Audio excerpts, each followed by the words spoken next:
तो इस वक्त की बड़ी खबर, ऑपरेशन सिंदूर इस वक्त भी जारी है। लेफ्टिनेंट जनरल राजीव घाई, एयर मार्शल ए.के. भारती और वाइस एडमिरल ए.एन. प्रमोद की साझा ब्रीफिंग में ये सारी जो बातें हैं सामने आई हैं। अभी भी फ्रंट पर आर्मी कमांडोज को फुल अथॉरिटी दी गई है। अगर पाकिस्तान की तरफ से किसी तरह का भी वायलेशन होता है तो उसका मुंह तोड़ जवाब दिया जाएगा। ज्यादा जानकारी के लिए वहां मौजूद हमारे सहयोगी उमा शंकर सिंह के पास चलते हैं।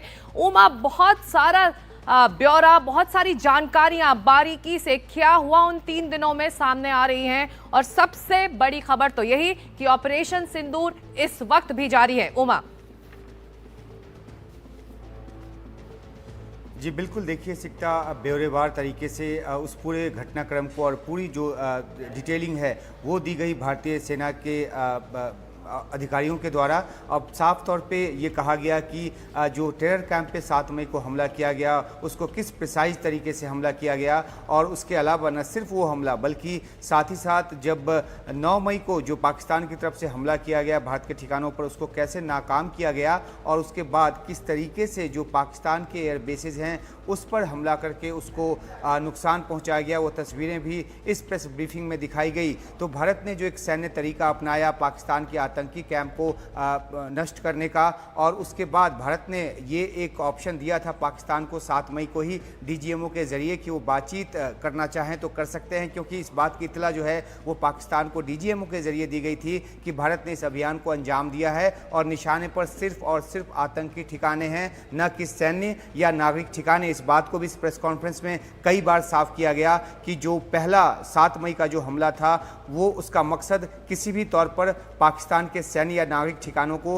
निशाना बनाना नहीं था। हाँ, ये अलग बात है कि जब इसके एवज में पाकिस्तान की तरफ से हमले शुरू हुए 7 मई की रात से 7 मई, 8 मई और 9 मई की रात को, तो जवाबी कार्रवाई के तौर पर भारत ने जो है वो पाकिस्तान के सैन्य ठिकानों को निशाना बनाया और उन सैन्य ठिकानों पर काफ़ी जो तबाही है वो मचाई। तो ये जो जानकारी है उसको विस्तार के साथ रखा गया। कई वीडियो क्लिप्स भी जो हैं वो दिखाए गए। हमारे साथ हमारे सहयोगी राजीव रंजन भी जुड़ रहे हैं, जो कि जिन्होंने कि इस प्रेस कॉन्फ्रेंस को पूरी तरह से कवर किया है। राजीव, इसमें जो सबसे बड़ी बात निकलकर सामने आ रही है, एक तो हम आपसे ये जानना चाहेंगे कि जब पूछा गया कि क्या भारतीय सेना ने कोई विमान खोया है तो उसका भी जवाब निकलकर सामने आया, वो आप दर्शकों को बताएं। देखिए, भारतीय ने वायुसेना का कोई विमान गिरा है कि नहीं गिरा है या नुकसान हुआ है कि नहीं हुआ है, ये बड़ी बात नहीं है।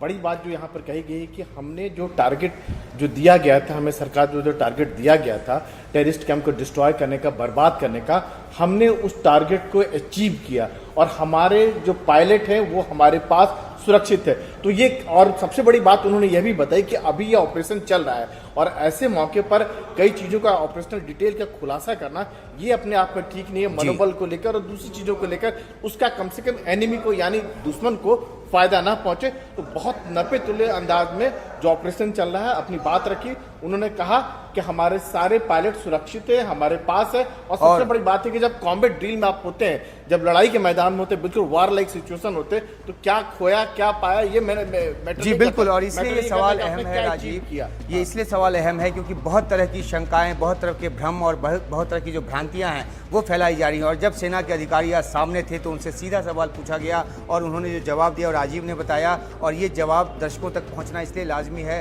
क्योंकि तमाम शंकाओं, तमाम भ्रम पर जो है वो एक लगाम लगे। दूसरी अहम बात राजीव, कि इसमें जो वीडियो क्लिप्स दिखाए गए और पाकिस्तान के जो बेसेस हैं उस पर किस तरह से तबाही मचाई गई वो भी डिटेलिंग दी गई, उसके बारे में भी आप दर्शकों को बताएं। देखिए, उसमें साफ तौर पर बताया गया कि पाकिस्तान के एक नहीं कम से कम 4-5 जो एयरफील्ड हैं, पहले उसकी क्या स्थिति थी और अब क्या स्थिति है। जैसे सरगोदा की बात करते हैं, चकलाला की बात करते हैं, वो सारे वीडियो क्लिप के जरिए दिखाए गए, बाकायदा सबूत के साथ दिखाए गए कि भारत के जो वेपन सिस्टम थे, हालांकि वेपन का नाम नहीं बताया गया, नई एयरक्राफ्ट का नाम बताया गया, लेकिन बताया गया जो जो टारगेट दिए गए थे उन सब को डिस्ट्रॉय कर दिया गया। साथ में यह भी बताया गया कि जो एयर डिफेंस सिस्टम थे पाकिस्तान के, एयर डिफेंस सिस्टम वो जी एक सिस्टम होता है कि अगर दुश्मन देश से कोई अगर बॉम्ब आ रहा है या रॉकेट आ रहा है या किसी तरह का हमला हो रहा है तो आपको पहले पता लग जाता है, आप ट्रैक कर सकते हैं। तो वो सारे सिस्टम डिस्ट्रॉय कर दिए गए। पाकिस्तान के जितने मेजर एयर बेस थे उनको डिस्ट्रॉय कर दिया गया, पूरा तबाही का और जो उसकी पूरा- तबाही की जो तस्वीर है वो भी दिखाई बिल्कुल दिख रही गई। है। सिकता एक अहम बात आपको ये भी बताएंगे कि आज जो ये ब्रीफिंग हुई है सेना की तरफ से, उसके पहले एक और ब्रीफिंग हुई है बैकग्राउंड में, और उसमें जो जानकारी दी गई और यहाँ जो जानकारी दी गई, दोनों में एक कोलैबोरेशन है, एक कोलैबोरेशन है। और जो जानकारी दी गई हमें वो ये कि जब 7 मई को हमला किया गया था, उसके बाद पाकिस्तान को इस बात की इत्तला दी गई थी कि चाहे तो बातचीत कर सकता है, लेकिन पाकिस्तान ने हमले का रास्ता चुना। और उसके बाद जवाबी कार्रवाई के तौर पे हर रात जब पाकिस्तान की तरफ से हमला होता था तो भारत की तरफ से उससे ज़्यादा बड़ा जो है वो ज़्यादा ताकत के साथ जो है वो हमला किया जाता था। और 9 मई को जब बेसिस जिस पर कि हमले हुए और जिसकी की तस्वीरें दिखाई गई इस ब्रीफिंग में, जो क्या तबाही वहाँ पे मची, और जो सूत्र हैं उन्होंने हमें बताया कि उसके बाद ही पाकिस्तान सहमा और बातचीत की टेबल पर DGMO के जरिए आया। तो ये थोड़ा सा इस पर और रोशनी डालिए कि किस तरह की वो तबाही मची थी जिसका दृश्य यहाँ पे दिखाया गया, और ये भी कि जब उधर से हमला हुआ तो कैसे उसको नाकाम किया गया। देखिए, सबसे बड़ी बात है कि फोर्सेस के लोगों ने कहा कि जो पहलगाम त्रासदी हुई थी उसके बाद उनको टास्क सौंपा गया कि उनका ऑब्जेक्टिव था कि जो टेररिस्ट कैंप है उनको तबाह करना था।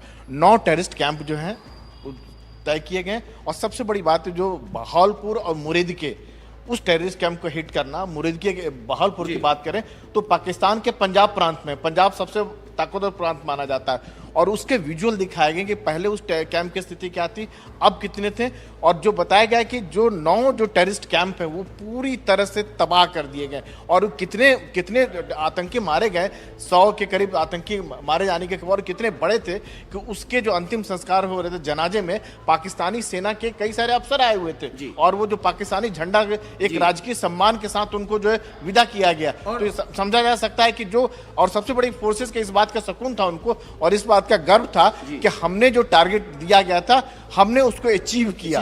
हाँ। और सिकता इसमें यह भी जोड़ना चाहूंगा कि ये जो टारगेट चुने गए थे वो बहुत ही एक तयशुदा तरीके से चुने गए थे, और इसके जरिए जो ऑपरेशन सिंदूर जब शुरू हुआ तो 3 लक्ष्य उसके रखे गए। एक सैन्य लक्ष्य था, दूसरा लक्ष्य जो था राजनीतिक था, और तीसरा जो था मनोवैज्ञानिक था। तो जो राजीव बता रहे हैं, जो इस प्रेस कॉन्फ्रेंस में कहा गया है और जो हमें जानकारी मिली है उसमें यह कहा गया कि सैन्य लक्ष्य तो ये था कि जो इस तरह के कैंप हैं जिसके बारे में सोचा भी नहीं जा सकता था पाकिस्तान में कि ऐसे कैंप को अटैक करेंगे, बहावलपुर, मुरीद के या मुजफ्फराबाद, वहाँ पे जो मुख्यालय हैं आतंकवादियों के, उनको टारगेट किया गया। पॉलिटिकल जो गोल था वो ये था कि जिस तरह से सिंधु नदी को एवेंस में रखा गया, यानी कि जो आतंकवाद की जो कीमत है वो पाकिस्तान को ज़्यादा से ज़्यादा चुकानी पड़े, और जो मनोवैज्ञानिक जो उसका फैक्टर था वो ये कि आतंकवादी कहीं भी पाकिस्तान में अपने आप को सुरक्षित महसूस न करे, इसलिए ऐसे ठिकानों को चुने गए। राजीव, जो आज आर्मी की जो ब्रीफिंग हुई है, ये पहली बार इस तरह से खुल के ब्रीफिंग हुई है जिसमें कुछ ऑपरेशनल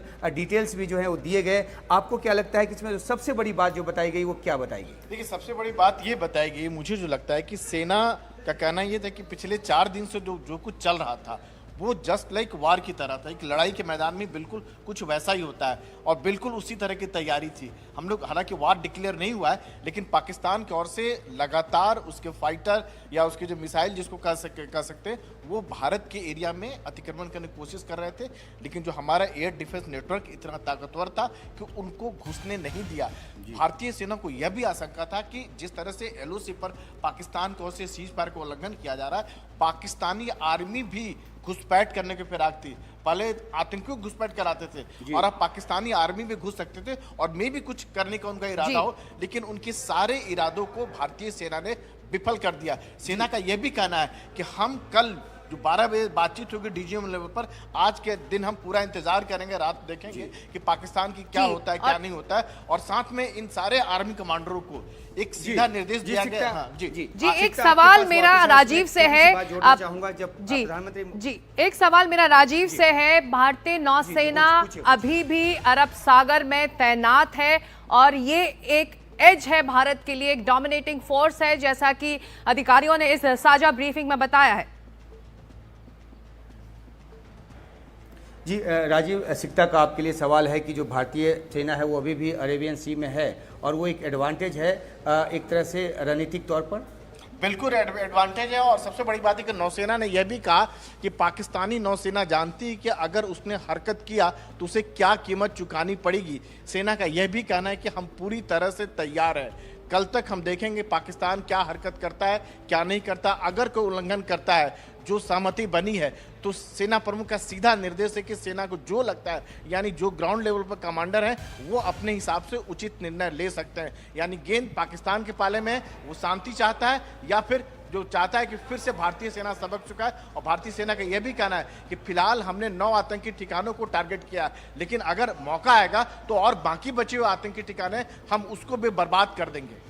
जी सिक्ता, इसमें ये बात जोड़कर वो आपके पास वापस आएंगे कि प्रधानमंत्री मोदी ने जब बैठक की थी और कहा था कि सेना को ये जिम्मेदारी सौंपते हैं कि वो ठिकाना जो है, लक्ष्य जो है और समय जो है खुद चुने, तो जिस तरीके से लक्ष्य चुना गया, जैसे उसको तबाह किया गया, इन सभी बातों का ब्यौरा दिया गया। लेकिन इसमें आखिरी ये बात कि इस पूरे ये सब कुछ जब चल रहा था, भारत जब अपनी रणनीति बना रहा था, तो दुनिया के कई देशों का ये दबाव भी आ रहा था या सलाह भी आ रही थी कि कैसे किया जाए, क्या किया जाए। लेकिन 7 तारीख को जब भारत ने ऑपरेशन सिंदूर शुरू किया, उसके बाद दुनिया के देशों को इस साफ कर दिया कि भारत इस बार आतंकवाद को लेकर बिल्कुल फर्म स्टैंड लेकर चल रहा है। उधर से गोली आएगी तो इधर से गोला मारेंगे, और उसी एक आप कह सकते हैं कि इसी के आसपास, इसी के इर्द गिर्द सारी रणनीति बुनी गई, और जिस तरह से वहां से हमले हुए उसी हिसाब से, उसी मुकाबिल उसका जवाब दिया गया। और नतीजा सामने है कि आखिरकार पाकिस्तान को बातचीत के टेबल पे डीजीएमओ के जरिए, डीजीएमओ चैनल के जरिए आना पड़ा। उसके बाद शांति स्थापना की हुई शुरुआत। हालांकि कुछ सीज फायर उल्लंघन जरूर हुए हैं, लेकिन अभी कमोबेश आज सुबह 5 बजे के बाद से शांति बनी हुई है। लेकिन अभी भी जैसा कि इस ब्रीफिंग में बताया गया उमा, कि अभी भी आर्मी कमांडर्स को ये अथॉरिटी दी गई है, फुल अथॉरिटी दी गई है कि अगर कल शाम की तरह किसी तरह का पाकिस्तान की तरफ से उल्लंघन होता है तो उसका मुंह तोड़ जवाब दिया जाए। जी बिल्कुल, राजीव भी इसमें अपनी बात जोड़ेंगे। उसके पहले मैं ये बता दूं कि सिक्ता का ये सवाल है कि अभी भी कमांडर्स को ये निर्देश है कि कुछ भी उधर से हमला हो तो उसका मुंहतोड़ जवाब दिया जाए। ये बातें जो हैं वो राजनीतिक तौर पे बिल्कुल साफ कर दिया गया है, साफ निर्देश दिया गया है। और राजीव, इसमें इस पीसी में इसके बारे में क्या कुछ कहा गया? बिल्कुल, प्रेस कॉन्फ्रेंस में भी कहा गया और सेना द्वारा हम लोग को जानकारी भी दी गई कि जो एक सहमति बनी, कल जब सहमति बनी कि शाम 5 बजे के बाद से दोनों देश जो है कोई सैन्य कार्रवाई सीमा पर नहीं करेंगे और गोलाबारी नहीं होगी। उसके बाद आज बैठक होता है, जितने आर्मी कमांडर हैं सेना प्रमुख के साथ बैठक होता है, और उसके बाद सेना प्रमुख जो है आर्मी कमांडर को सीधा निर्देश देते हैं कि अगर पाकिस्तान के साथ जो सहमति बनी है और उन शर्तों का अगर पाकिस्तान उल्लंघन करता है तो आप उसे माकूल जवाब दीजिए, जिस भाषा को समझता है उसी भाषा में जवाब दीजिए। और आज यहाँ प्रेस कॉन्फ्रेंस में भी डीजीएमओ ने साफ तौर पर कहा कि जो ग्राउंड में जो कमांडर हैं उनको सीधा निर्देश दिया गया है। हम देखना चाहते हैं कि पाकिस्तान कल तक जो 12 बजे का समय है, उसके बाद हम जब बातचीत पर बैठेंगे, बातचीत जब करेंगे तो उसके बाद मॉडलिटी तय होती है। अगर पाकिस्तान अगर उन शर्तों का लगातार उल्लंघन करता रहता है तो ग्राउंड में जो फोर्सेज है बिल्कुल करारा जवाब देंगे। पाकिस्तान को एकदम कह सकते हैं कि मुंहतोड़ जवाब पहले की तरह यहां भी देंगे। मेरा एक छोटा सा सवाल है राजीव आपसे, क्योंकि हमें विदेश मंत्रालय की जो ब्रीफिंग होती है उसमें साफ तौर पे कहा जाता है, राजनीतिक तौर पे भी ये बयान निकलकर सामने आता है कि ऑपरेशन सिंदूर जो है वो अभी जारी है। सेना के लिए इसका क्या मतलब है? ऑपरेशन सिंदूर जारी है, इसका मतलब क्या है? देखिए, सेना के लिए सीधा मतलब ये है कि हमने जो अपने हथियार वेपन सिस्टम निकाले थे या जो अलर्टनेस के लेवल है वो एज इट इज बरकरार है। पाकिस्तान की ओर से जैसे कोई हरकत होगा हम उसका करारा जवाब देंगे, मुंहतोड़ जवाब देंगे। हम अब टाइम नहीं लेंगे। जैसे पहले शुरुआत में जब कहा गया था कि जब पहलगाम त्रासदी होता है, सैलानियों को हत्या किया जाता है, उसके बाद हमने सेना ने टाइम लिया, समय अपने हिसाब से चूज करने के लिए, टारगेट और ठिकाने तय करने। लेकिन अब हमें किसी चीज के समय नहीं चाहिए। सेना पूरा अलर्ट है, कह सकते हैं कि वार लाइक सिचुएशन, जिसको सेना ने कहा कि 4 दिन इसको लड़ाई की तरह आप देख सकते हैं, और सेना इसके लिए तैयार है। पाकिस्तान अगर कुछ भी गलती करता है तो उसे भारी कीमत चुकानी पड़ेगी। रियल टाइम जो है वो रिस्पॉन्स दिया जाएगा। देखा हमने कि कैसे 14-15 दिनों का टाइम लगा, उसमें कुछ सूचनाएं जुटाई गई, कुछ टारगेट सेट किए गए, लेकिन अब लगता है कि सब कुछ एकदम रेडीमेड है, तैयार होगा। जैसे वहां उधर से गोली आएगी, इधर से गोला जाएगा। सिक्ता, आपका कोई और सवाल है राजीव के लिए या मेरे लिए? जी, इस ऑपरेशन के कई जो आपके सूत्र बता रहे थे कि इसके कई मायने हैं और इसके कई हासिल भी हैं, आप सिलसिलेवार तरीके से अगर बता सके उमा शंकर कि इस ऑपरेशन के क्या क्या हासिल रहे हैं अभी तक, अब जब पूरी कार्रवाई के बारे में ब्यौरा सबके सामने है, देश के सामने है।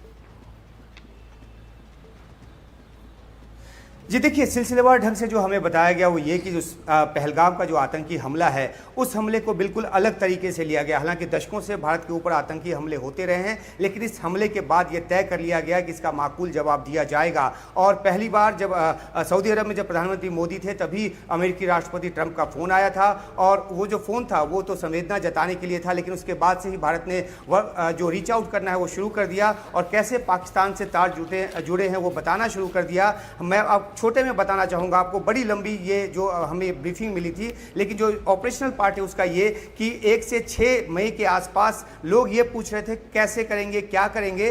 तब तक भारत जो है वो उनको बता रहा था कि हम जवाब देंगे, माकूल जवाब देंगे। 7 मई को भारत ने बता दिया कि क्या तरीका उसने अपनाया और कैसे इतनी सतर्कता के साथ और इतने खास तरीके से टारगेट चुना, जो कि सेना का कोई छोटा मोटा कैंप नहीं था, मुख्यालय था, वो भी जैश का, लश्कर का। तो इस तरह के मुख्यालयों पर हमला करके उसने एक सैन्य मकसद हासिल किया। दूसरा जो मकसद है पॉलिटिकल मकसद है, और जो डिप्लोमेटिक तरीके से जो उसने हासिल किया वो ये कि सिंधु नदी समझौते को एबेंस में रखा ताकि पाकिस्तान के लिए आतंकवाद की कीमत जो है ज़्यादा बढ़ जाए। और तीसरा जो मनोवैज्ञानिक जो लक्ष्य हासिल किया गया या आगे किया जाएगा वो ये कि कोई भी आतंकी तंजीम जो है या उसको संरक्षण देने वाला ये ना सोचे कि पाकिस्तान के किसी भी इलाके में वो सुरक्षित है। तो इन 3 मकसद के साथ इस ऑपरेशन को शुरू किया गया। और जैसा कि मैंने आपको बताया कि जो इसका जो अंतिम परिणति जो हुई वो 9 मई की रात से 10 मई की दोपहर तक वो जो एक पूरा जो एक प्रकरण जो घटनाक्रम बीता वो काफ़ी इंटरेस्टिंग है। 9 मई की रात को जेडी वेंस का फ़ोन आता है प्रधानमंत्री मोदी के पास और वो जानना चाहते हैं कि क्या तरीका, क्या उपाय हो सकता है। भारत ने जो है वो साफ तौर पे कहा कि गोली आएगी तो गोला मारेंगे, और वो एक छोटा सा एक नमूना था, ये एक छोटा सा संकेत था कि कैसे निपटेंगे।